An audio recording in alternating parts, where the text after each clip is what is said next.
Hello मैं cute lovelies, welcome back to our channel statistics by Poonam. तो आज हम इंटीग्रल कैलकुलस में नया चैप्टर करने वाले हैं जिसका नंबर है 23 और इसका जो टॉपिक है आज वो है डिफरेंशिएशन अंडर इंटीग्रल साइन। तो अब हम इसके बारे में पढ़ेंगे। आई थिंक ये बहुत थोड़ा सा अच्छा खासा टॉपिक है।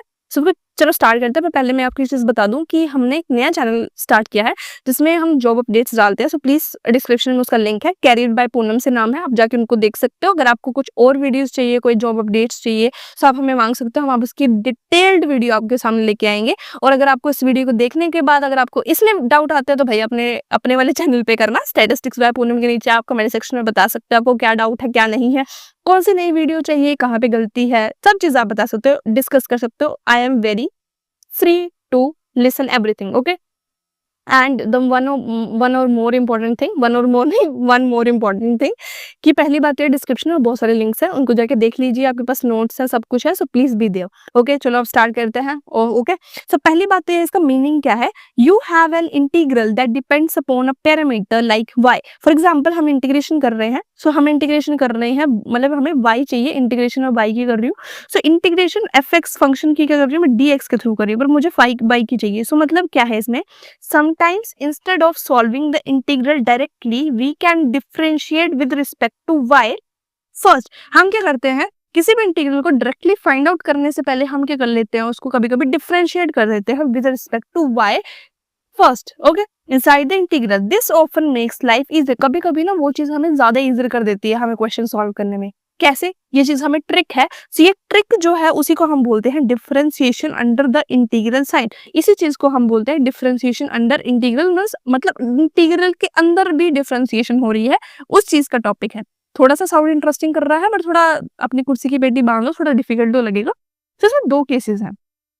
पहला क्या है, case of continuous function F x bounded reason. Bounded reason क्या होता है मुझे एक चीज बताना। अगर मैं किसी ग्राफ की बात करूं तो बाउंडेड क्या होता है। अगर बाई चांस मेरे पास x इज इक्वल टू 3 है, मेरे पास y इज इक्वल टू 3 है, मैं यहाँ से खींच रही हूँ, यहाँ से खींच रही हूँ। फॉर एग्जाम्पल अगर मेरे पास एरिया ये वाला आ रहा है, अभी हम कोई रूल नहीं लगा रही, सिर्फ आपको समझाने के लिए बता रही हूँ। अगर मेरे पास ये रीजन है मतलब मुझे क्या मिल रहा है, बाउंडेड रीजन मिल रहा है, मीन्स अंदर मिल रहा है मुझे, उसका ये वाला पॉइंट भी मिल रहा है, मुझे ये वाला पॉइंट भी मिल रहा है, मुझे कॉर्नर पॉइंट से मुझे सब पॉइंट्स मिल रहे हैं, मुझे चारों के चारों पॉइंट्स मिल रहे हैं। उसको बोलते हैं बाउंडेड रीजन, जहां पर जो एरिया है वो सराउंडेड बाय है कुछ पॉइंट से, लाइक अ फेंसिंग।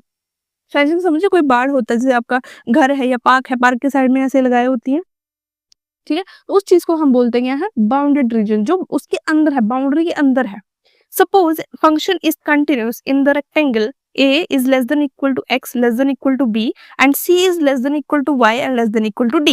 so इस केस में आप क्या कर सकते हो, then we can write function y is equal to integration of a to b function fx y dx। Okay so इसके बाद क्या है, if f is equal to partial differentiation, ये पार्शियल डिफरेंशिएशन का होता है, ये जो आपका साइन होता है ना ये वाला डिफरेंशिएशन हम ऐसे लिखते हैं, ये हमारा पार्शियल डेरिवेटिव होता है, ठीक है। अब पार्शियल डिफरेंशिएटिव बोल दो, पार्शियल डेरिवेटिव बोल दो, पार्शियल डेरिवेटिव ज्यादा इजी रहेगा। So partial derivative of continuous, then तो आपका क्या होगा, डिफरेंशिएशन अगर मैं इस फंक्शन की निकालूंगी तो वो इक्वल टू हो जाएगा integration of a to b partial differentiation, ये partial derivative of function x y dx upon partial dy। Got it. अब इस केस में this is a Leibniz rule. ये जो रूल है ये बहुत इंपॉर्टेंट है, it's very very important. If I can write very very important to the maximum level, I can write that because very very very important this is. Okay so it allows us to differentiate inside the integrals. यही चीज जो है वो हमें अंदर integral कर या differentiate करने में हेल्प करती है इंटीग्रल के अंदर। ओके एग्जाम्पल देख लेते हैं। पहली बात तो यह function y is equal to integration of 0 to 1 e raise to power minus x y d x. तो इस केस में अगर हम देखेंगे तो हम डिफरेंशिएट करते हैं, for example with respect to y। So f dash y का मतलब तो समझ आ गया ना, मतलब differentiation with respect to y हो रही है।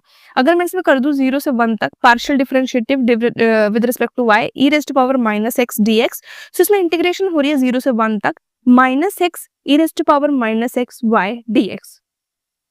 ओके तो इस केस में क्या है, हमारे पास रिजल्ट आ जाता है। Okay so it is much simpler than solving directly, मतलब ये ज्यादा सिंपलर था एज कंपेरेटिवली अगर हम किसी और मेथड से करते। ओके अब इसमें आ जाता है case 2 which is case of improper integrals. अब इम्प्रॉपर इंटीग्रल्स क्या होता है, जिसमें वही चीज हमने बताई, जिसमें इनफाइनाइट आ जाता है, मेनली वही आ जाता है, हमें वैल्यू नहीं पता। So if the integral has infinite limits, improper means f function of y is equal to integration of a to infinity function xy dx, we can still differentiate inside if the integral converges uniformly and the partial differentiation of function is with respect to y is continuous. Means continuous भी होना चाहिए, साथ में जो integral है वो converge भी करना चाहिए. सो इसके लिए मेरे पास फॉर्मूला है d upon dy integration of a to infinity function of x y d x is equal to integration a to infinity तो रहेगा ही रहेगा, partial differentiation of the function with respect to the y dx. Okay, इसमें example दिया हुआ है, same example हमने ऊपर वाला लिखा हुआ है, ठीक है. So function y is equal to integration of 0 to infinity e raise to power minus x y d x. हमें देख के पता चल रहा है कि ये हमारा इम्प्रॉपर इंटीग्रल है. सो फर्स्ट हम क्या करेंगे, चेक करेंगे convergence for y is greater than 0, integral convergence. हम इसमें चेक करेंगे हमारी कन्वर्जेंस. सो पहले क्या करेंगे, हम डिफरेंशिएट कर देंगे. Differentiate inside function dash x sorry y is equal to integration of 0 to infinity partial derivative of dy e raise to power minus x y d x is equal to integration निकालेंगे minus x e raise to power minus x y d x. Okay, अब इसको solve कर सकते हो, it is very easy. This evaluates to minus 1 upon y square. जब हम इसको solve करेंगे तो हमारे पास रिजल्ट जो है वो मोस्ट प्रोबेबली यही आता है. हाँ, अभी सॉल्व नहीं कर रहे हैं, सॉल्व वाला पार्ट हम नेक्स्ट वीडियो में करेंगे, बट अभी वाला ये जो सिस्टम है ये आप ध्यान में रखो कि क्या हो रहा है क्या नहीं हो रहा है. So matches the result if you solve directly. So इस केस में अगर हमारे पास देखेंगे तो फंक्शन क्या है हमारा 1 अपॉन वाई, बट जो एफ डैश वाई है वो हमारे पास क्या है माइनस 1 अपॉन वाई स्क्वायर. यही थे हमारे टू पार्ट्स जो थे for proper and improper integrals. Okay, so आज का वीडियो यहीं समाप्त होता है. सो अगर आपको कोई डाउट है प्लीज कमेंट सेक्शन में बता देना और मिलते हैं नेक्स्ट वीडियो में. और डिस्क्रिप्शन में कुछ लिंक्स है वो तो मैंने आपको सब चीज़ों को बता दी. हमारा नया चैनल भी है कैरियर बाय पूनम. अगर कोई भी चीज़ होती है आप डायरेक्टली बोल सकते हो without any shame, without any hesitation, without any awkwardness. I am always there for you 24/7. Bye bye and have a nice day.